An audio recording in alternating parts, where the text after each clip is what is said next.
Hello friends, welcome to CK bio education. आप सभी का स्वागत है सीके बायो एजुकेशन में। चलिए दोस्तों, हम डिस्कस करेंगे पारिस्थितिकी। ठीक है, इसमें हमने 50 क्वेश्चन कर लिया है और आगे का 40 क्वेश्चन करेंगे। ठीक है, आपका 51वां क्वेश्चन है, रेड डाटा बुक में किसका विवरण दिया गया है।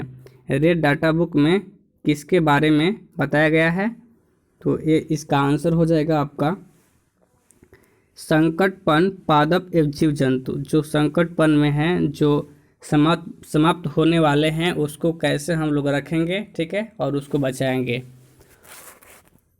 आप सभी को बता दूं मैं कि मैं per day RRB NTPC and group D का प्रीवियस ईयर का क्वेश्चन अपलोड करता हूं। ठीक है, और आरआरबी ग्रुप डी में जैसे कि मालूम है कि साइंस का क्वेश्चन ज़्यादा आएगा, इसलिए मैंने साइंस को ज़्यादा क्वेश्चन अपलोड कर रहा हूँ। आप वहाँ पर वीडियो को जाकर देखिए, और शिफ्ट वाइज कर रहा हूँ। ठीक है, तो इसलिए आप वहाँ पर देखिए और अपने दोस्तों को बताइए कि यहाँ पर शिफ्ट वाइज जो 2018 में एग्ज़ाम हुआ है 135 शिफ्ट, ठीक है, सभी का वहाँ पर है, क्वेश्चन अपलोड हो रहा है। तो इसलिए अपने दोस्तों के पास शेयर कीजिए और बताइए उन्हें।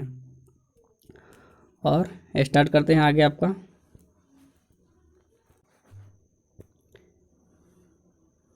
नेक्स्ट है red data book. Red data book उन जातियों के बारे में जानकारी देता है जो संकटपन में है। ठीक है, और मैं आपसे बता दूं कि यदि पीडीएफ चाहिए तो मेरे डिस्क्रिप्शन में दिए गए लिंक को वहां पर ज्वाइन हो जाइए। ठीक है, और फेसबुक पेज को फॉलो कर लीजिए। आपसे विनती है यदि चाहिए तो। ठीक है, आप वीडियो को पहले पूरा वॉच कीजिए। वॉच करने के बाद आप देखिए इसमें 40 क्वेश्चन है, आपने कितना क्वेश्चन सही किया है। मैं चंदन भाई से रिक्वेस्ट करूंगा कि आपने कितना क्वेश्चन सही किया है आप इसमें ज़रूर लिखें। ठीक है, कमेंट बॉक्स में। जैसे इसमें 40 क्वेश्चन है तो आपने जितना मान लीजिए 35 क्वेश्चन सही किया तो 35 बटा में 40 लिख दीजिए। ठीक है, हम समझ जाएंगे। इनमें से कौन सा जैव विविधता के लिए खतरा है। इनमें से कौन सा जैव विविधता के लिए खतरा है, तो इसका आंसर हो जाएगा ऑप्शन नंबर सी, प्राकृतिक आवासों और वनस्पति का विनाश तथा झुम की खेती। जैसे मान लीजिए वनस्पति का विनाश हो जाएगा तो हम लोग कैसे जिएंगे, नहीं जिएंगे ना। भारत में पारिस्थितिकी असंतुलन का निम्नलिखित में से कौन सा प्रमुख कारण है। भारत में पारिस्थितिकी असंतुलन का निम्नलिखित में से कौन सा एक कारण प्रमुख कारण है, तो इसका आंसर हो जाएगा आपका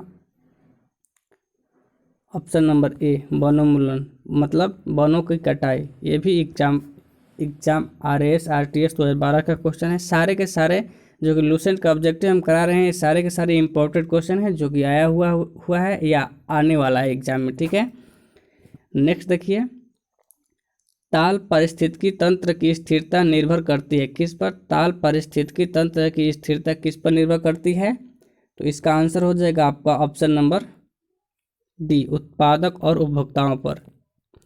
नेक्स्ट है, प्रकृति के संतुलन को तय करने वाला मुख्य कारक क्या है। प्रकृति के संतुलन को तय करने वाला मुख्य कारक क्या है, तो इसका आंसर हो जाएगा आपका, देख लीजिए ऑप्शन और बताइए। तो इसका हो जाएगा पर्यावरणीय परिस्थितियाँ। निम्न में से किसे वैश्विक विरासत माना जाता है। निम्न में से किसे इसे वैश्विक विरासत माना जाता है, तो इसका आंसर हो जाएगा ऑप्शन नंबर सी, पश्चिम बंगाल में सुंदरवन।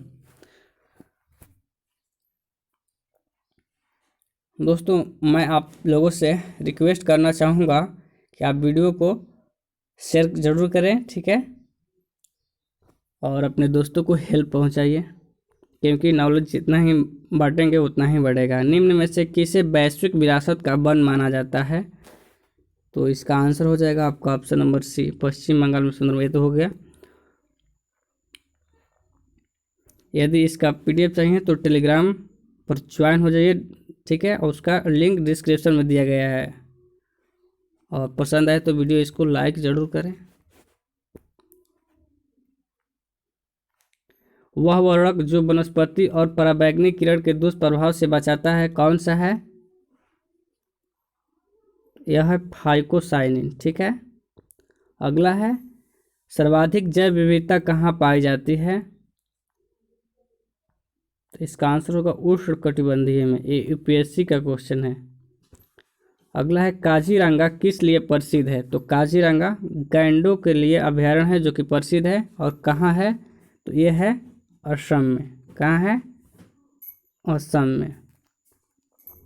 चलिए बताइए कि राजा जी नेशनल पार्क कहाँ स्थित है? कमेंट में जरूर कमेंट करें कि कहाँ स्थित है राजा जी नेशनल पार्क।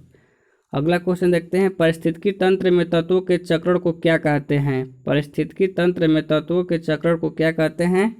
तो इसका आंसर हो जाएगा ऑप्शन नंबर बी, जैव भू रासायनिक चक्र। अगला है, चिपको आंदोलन मूल रूप से किसके विरुद्ध था? चिपको आंदोलन मूल रूप से किसके विरुद्ध था? तो इसका आंसर क्या होगा? तो इसका आंसर हो जाएगा वन के कटाई, option number C. Eco mark उन भारतीय उत्पादों को दिया जाता है, इको मार्क उन भारतीय उत्पादों को दिया जाता है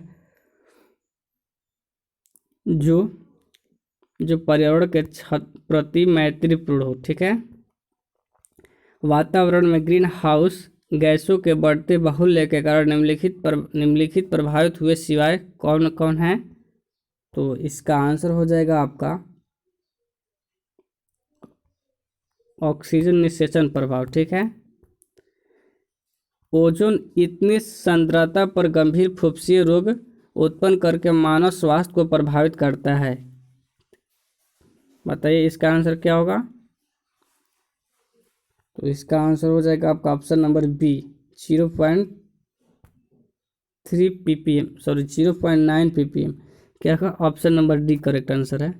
अगला क्वेश्चन है, विश्व का सबसे अधिक तेजी से बढ़ने वाला जल पादप कौन सा है? तो इसका आंसर हो जाएगा ऑप्शन नंबर सी, जल हायसंधि। निम्नलिखित में से किस कार्य से पारिस्थितिकी संतुलन बिगड़ता है? बताइए। एसएससी 2012 का क्वेश्चन है।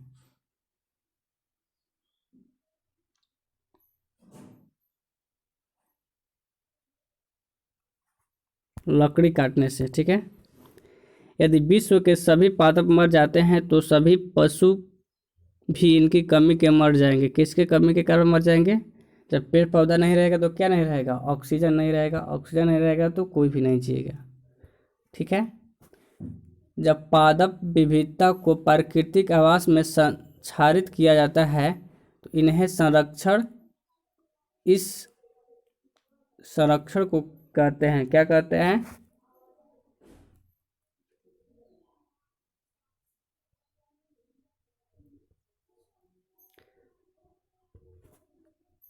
जब पादप विविधता के प्राकृतिक आवास में संरक्षित किया जाता है, संचारित लिखा है, गलत है, संरक्षित किया जाता है तो इस संरक्षण को क्या कहते हैं? तो इसका आंसर होगा स्वस्थाने। अत्यधिक वनोन्मूलन का सबसे अधिक खतरनाक प्रभाव क्या है? तो इसका आंसर हो जाएगा आपका ऑप्शन नंबर बी, मृदा अपरदन। नेक्स्ट देखिए, चारण आहार श्रृंखला के आधार तल में जीव होते हैं। चारण आहार श्रृंखला के आधार तल में जीव होते हैं। कौन से जीव होते हैं? 71 का ऑप्शन नंबर ए। ठीक है। उत्पादक। पर्यावरण आयोजन के स्थान मूलतः संबंधित संगठन है। कौन सा आंसर होगा इसका? NEERI। ठीक है।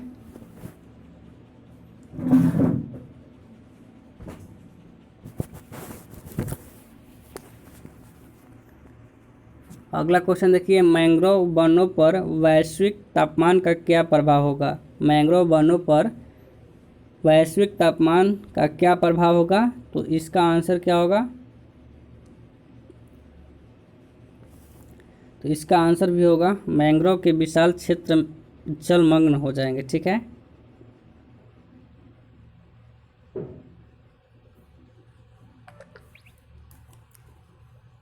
आगे देखिए, भारत में धारणीय विकास के दृष्टिकोण से विद्युत उत्पादन का सबसे अच्छा स्रोत कौन सा है? तो इसका आंसर क्या होगा?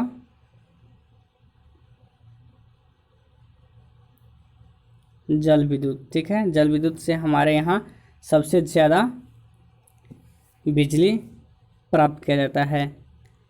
धारणीय विकास जिनके उपयोग के संदर्भ में अंतर पीढ़ीगत संवेदनशीलता का विषय है, इसका आंसर क्या होगा? तो इसका आंसर होगा आपका ऑप्शन नंबर ए, प्राकृतिक संसाधन।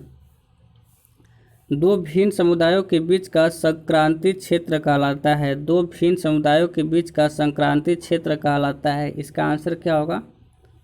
तो इसका आंसर होगा आपका ऑप्शन नंबर इकोटोन, ठीक है, डी होगा। एक मनुष्य के जीवन को पूर्ण रूप से धारणीय करने के लिए आवश्यक न्यूनतम भूमि को क्या कहते हैं? एक मनुष्य के जीवन को पूर्ण रूप से धारणीय करने के लिए आवश्यक न्यूनतम भूमि को क्या कहते हैं? इसका आंसर हो जाएगा ऑप्शन नंबर बी, पारिस्थितिकीय पदछाप। निम्न में से कौन एक प्रवाल विरंजन का सबसे अधिक प्रभावी कारक है? तो इसका आंसर होगा ऑप्शन नंबर सी, सागरीय जल के सामान्य तापमान में वृद्धि। निम्नलिखित पदार्थों में से कौन से ओजोन रिक्ति कारक है? तो इसका आंसर होगा आपका ऑप्शन नंबर सी, ठीक है, सॉरी डी, 1 2 3, इसमें तीनों सही है। Chlorofluorocarbon, halons, carbon tetrachloride. Bharat के निम्नलिखित क्षेत्रों में से कौन से जैव विविधता की दृष्टि से उत्तेजनशील माने जाते हैं? नीचे दिए गए कुछ से सही उत्तर चुनिए। चलिए बताइए। पूर्वी हिमालय, ठीक है, और कौन कौन सा होगा?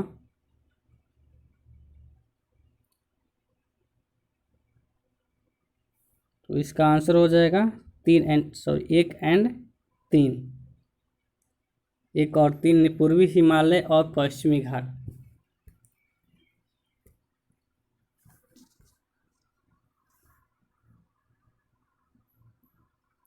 पारिस्थितिकीय निकाय के रूप में आर्द्र भूमि निम्नलिखित में से किस हेतु उपयोगी है? पारिस्थितिकीय निकाय के रूप में आर्द्र भूमि निम्नलिखित में से किस हेतु उपयोगी है? तो 81 का आंसर क्या होगा? तो इसका आंसर हो जाएगा आपका ऑप्शन नंबर डी, ठीक है।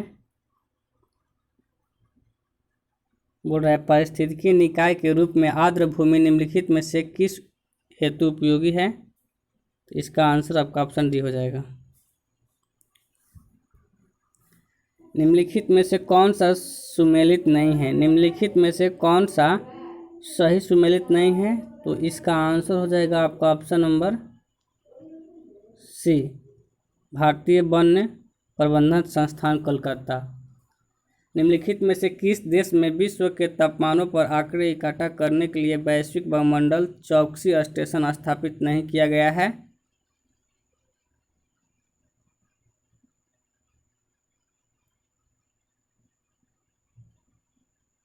पता नहीं इसका आंसर क्या होगा, मुझे नहीं मालूम।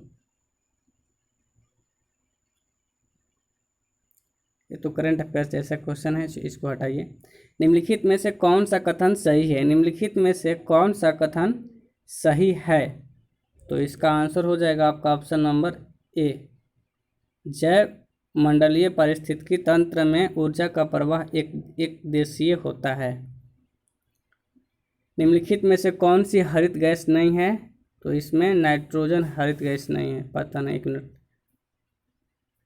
हाँ नाइट्रोजन हरित गैस नहीं है। निम्नलिखित में से कौन पारिस्थितिकी तंत्र के विषय में सही नहीं है? देख लीजिए ऑप्शन और इसका आंसर बताइए।